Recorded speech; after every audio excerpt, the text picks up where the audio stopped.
Connaissez-vous ce genre de personnes qui pensent que l'argent peut vraiment tout acheter? C'est l'histoire de Pietro, un jeune homme arrogant et gâté, fils unique d'une femme très riche, qui croyait avoir le monde à ses pieds. Mais que se passe-t-il lorsque tout le luxe auquel vous êtes habitué disparaît soudainement et que vous vous retrouvez seul, dans un endroit où l'argent n'a aucune valeur? Restez avec nous jusqu'à la fin, car cette histoire vous fera réfléchir sur ce qui compte vraiment dans la vie.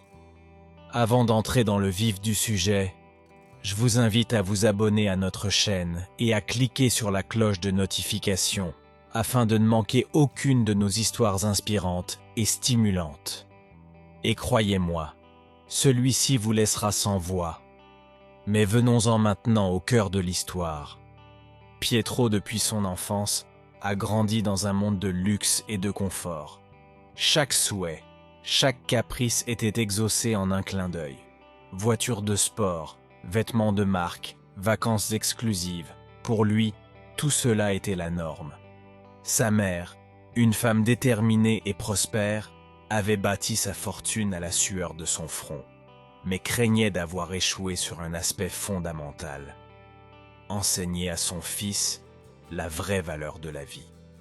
Tandis que les amis de Pietro rivalisèrent pour savoir qui possédait l'article le plus cher ou l'accessoire le plus exclusif, il semblait vivre dans une sorte d'apathie dorée.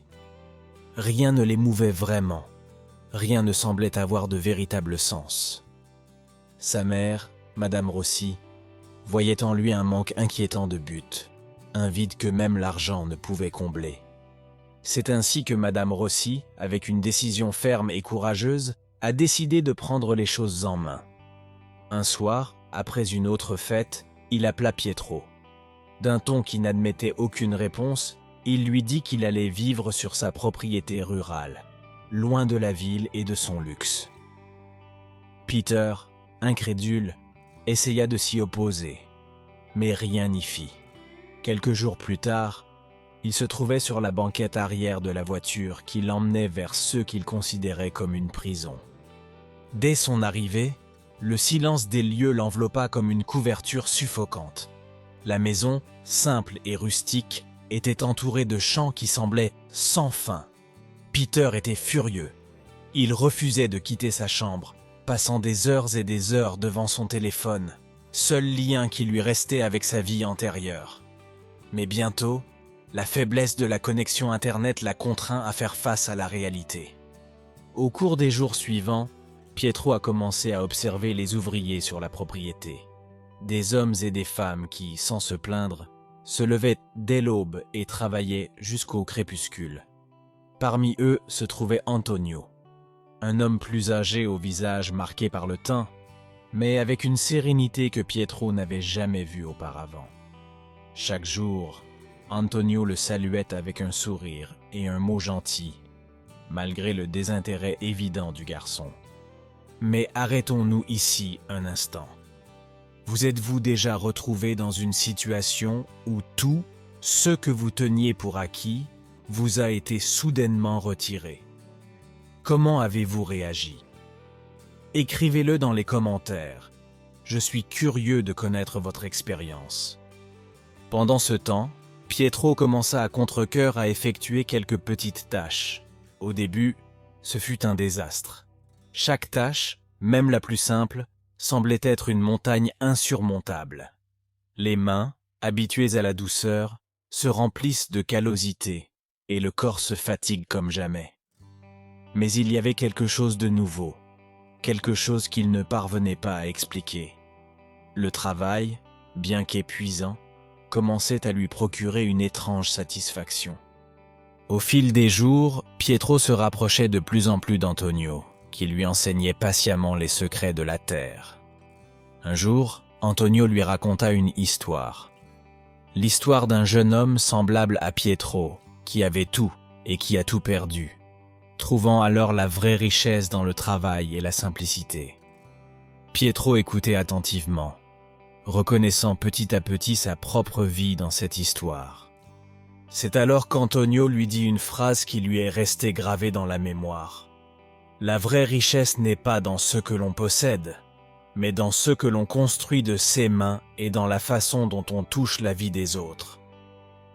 Ces mots résonnaient en Pietro comme un écho qu'il ne pouvait ignorer.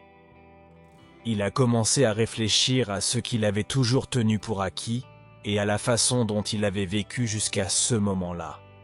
À partir de ce jour, Pietro commença à considérer le travail des champs non plus comme une punition cruelle, mais comme une précieuse opportunité de découvrir quelque chose de nouveau sur lui-même et sur le monde. Chaque motte de terre qu'il creusait, chaque graine qu'il plantait devenait le symbole d'un changement intérieur.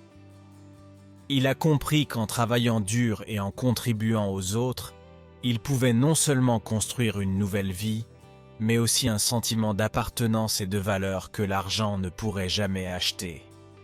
La communauté de la ville, initialement sceptique et méfiante, commença à voir Peter sous un nouveau jour. Il n'était plus un jeune homme arrogant, mais un enfant qui apprenait la valeur du sacrifice et de la collaboration. C'est lors de la fête des récoltes, un événement annuel célébrant la fin de la saison, que Peter a eu une révélation. Invité à danser par une jeune femme du coin, il réalise que le vrai bonheur ne réside pas dans les choses matérielles, mais dans les relations humaines, la simplicité et le partage. En tournant au rythme de la musique, Pietro ressentait un lien profond avec cette terre et ces gens, comme s'il avait enfin réussi à découvrir une facette de lui-même dont il ignorait l'existence. Si vous êtes arrivé jusqu'ici, laissez un like et abonnez-vous à la chaîne. Chaque like et chaque abonnement nous aide à continuer à raconter des histoires inspirantes et stimulantes. Et si vous aimez ce que nous faisons, pensez à nous soutenir avec un super merci. Au cours des mois suivants, Pietro s'est non seulement pleinement intégré à la communauté, mais a également commencé à réfléchir à la manière d'améliorer la vie de chacun. Avec l'aide d'Antonio et des habitants, il crée une coopérative qui permettra de vendre des produits locaux sur les marchés de la ville, apportant ainsi la prospérité à la ville. Ce qui semblait au premier abord être une punition s'est avéré être le début d'une nouvelle vie, plus riche et pleine de sens. Lorsque sa mère, Madame Rossi, lui rendit de nouveau visite, elle trouva un fils complètement différent. Les larmes aux yeux, elle le serra dans ses bras, fière de l'homme qu'il était devenu. Et Peter a compris que le véritable héritage n'était pas la richesse matérielle, mais l'impact positif qu'il pouvait avoir sur la vie des autres, et que ce lien renouvelé avec sa mère était la preuve la plus tangible de son changement. À ce moment-là, il a également compris que la vraie richesse résidait dans la capacité de se transformer, et grâce à cette transformation, d'améliorer la vie de ses proches. Et vous? Avez-vous déjà pensé à ce que vous feriez si vous perdiez tout ce que vous aviez? Imaginez devoir repartir de zéro, sans le confort et les certitudes auxquelles vous êtes habitué. Dans ces moments-là, vous découvrez qui vous êtes vraiment et ce qui compte vraiment dans la vie. N'oubliez pas que la vraie richesse est en vous, dans votre courage, dans votre capacité d'adaptation et dans les relations que vous construisez. Vous ne le trouvez que lorsque vous arrêtez de le chercher dans les choses matérielles et commencez à voir de la valeur dans les expériences et les personnes qui vous entourent. Merci de nous avoir tenu compagnie jusqu'au bout. Rendez-vous dans la prochaine histoire.